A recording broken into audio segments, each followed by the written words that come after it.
So what happens when a tech giant like Apple launches its latest, greatest, top-of-the-line product, and the reaction isn't excitement, but just a collective shrug? Well, that's kind of the story of Apple's new M5 MacBook Pro, but we're not going to tell it using press releases or marketing speak. Nope, we're going to look at it through the unfiltered comments of its own community. All right, so let's dive in. First things first, what did Apple actually announce? So on paper, the specs look pretty impressive. You've got the all-new M5 chip, faster internal storage, and get this, up to 24-hour battery life. Wow. It's got a 10-core CPU, a 10-core GPU, and starts with 16 gigs of unified memory. And that unified memory thing is key, right? It means the CPU and GPU are sharing this one super fast pool of memory. It's a powerful package, for sure, promising some incredible efficiency. And the price tag? It starts at $1,599, which, let's be honest, is pretty much what you'd expect. It's positioned as a premium device for professionals, for the power users out there. So far, everything is pretty standard Apple stuff. But right here, this is where the story starts to get really interesting. Because almost immediately after the news broke, we saw this really dominant and honestly kind of surprising theme emerge from users. It had nothing to do with what the new M5 could do. Instead, it was all about what their current machines were already doing just fine. Yeah, the first wave of comments, they weren't about the M5 at all. It was people talking about how great their old models still are. This one's a classic example. My M1 Pro is still plenty powerful, and this sentiment, we saw it pop up again and again and again. And it wasn't just the Pro users either. We saw this from people with the M1, the M2, the M3, even M3 Air users were chiming in saying, yep, still fine. The consensus was clear. Their current machines were more than capable. The need to upgrade? It just wasn't there. And that gets to the crucial point here. It seems like Apple's previous chips were, well, they were so good that they've created this whole generation of users who have absolutely no compelling reason to upgrade. I mean, look at this comment. This person isn't even thinking about the M5. They're waiting for the M10. That tells you just how long they expect their current machine to last. It's kind of wild. And for some people, this rapid-fire release cycle isn't exciting at all. It's actually a source of financial fatigue. Think about it. You haven't even really gotten your money's worth out of the M1 Pro, a machine that's still an absolute powerhouse, and boom, the M5 is already out. The whole value proposition gets a little blurry. Okay, but let's keep going, because the reaction wasn't all just, I don't need it.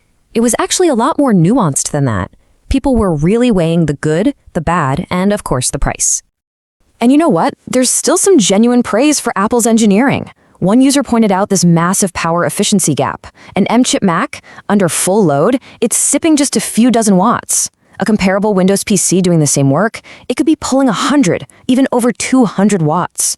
So even with all this upgrade apathy, you can see that the core tech is still deeply, deeply respected.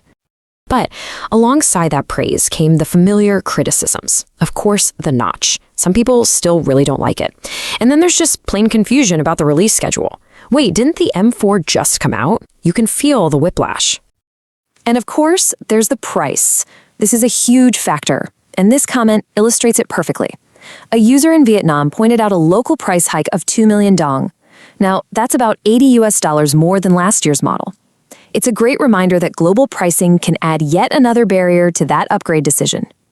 So this whole feeling of contentment, this whole idea of good enough computing, it was all perfectly captured in this one single, powerful anecdote that someone shared in the comments. And I love this story. You've got a tech lead whose whole staff is using shiny new MacBooks, but the lead themselves, they're using an old T480s ThinkPad. And the reason? It still works, so why upgrade? I mean, that just gets right to the heart of it, doesn't it? If the tool still does the job, there's just no need to replace it. And this really suggests that maybe, just maybe, we've hit a plateau. We're entering an era of good enough computing. For most people, even the pros, the performance jump from one year to the next just isn't big enough anymore to justify the cost and the hassle of upgrading all the time. So if the community isn't exactly rushing out to buy the new M5, what does that mean for Apple? Like, who is their newest, biggest competitor here? Well, if you look at all this feedback, it's pretty clear it's not another brand. It's not Windows or some hot new device from a rival. Nope. It's their own previous models. The biggest challenge for the brand new M5 MacBook Pro is just how good the M1, M2, M3, and even M4 are. Apple basically engineered these chips so well, they've become their own toughest competition. They're a victim of their own success, in a way. And that leaves us with a final, really crucial question, not just for Apple, but for the whole tech industry. As our devices just keep getting better and better and last longer and longer, how are companies going to convince us that we still need the next big thing, especially when what we have right now is already more than good enough? If you enjoy this video, please like, share, subscribe and hit the bell to the latest update from my channel. Thank you for watching till the end and see you in the next video.